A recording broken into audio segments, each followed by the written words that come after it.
One of the challenges is that in the UK, we have services that are kind of siloed. So we have the ADHD service, we have an autism diagnostic service, we have Tourette clinics. And the label that you get acquired when you present, I think wrongly, probably depends on the clinic that you present to, as opposed to the problems in that young person or adult's life. And I think if we took an approach that was a little bit more, well, what's the problem that you have, or what is the area of difficulty, this might be a much more productive and helpful approach.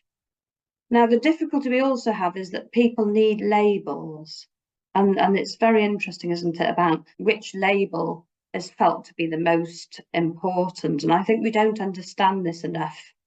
And one of my pet kind of difficulties when people walk into my clinic is when they say, this is Jimmy or Bobby or Sarah, and these are the labels that they have.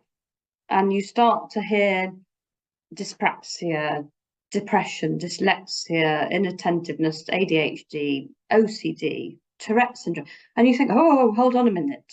What is the problem in this person's life? Can we take that as the starting point?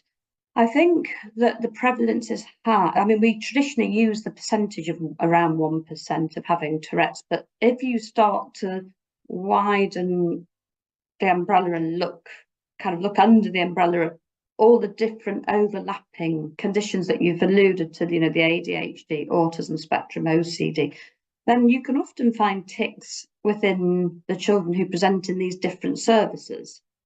And what we probably need is to be, if we're allowed, by society, which we're not at the moment really, because people need labels, but that's my issue.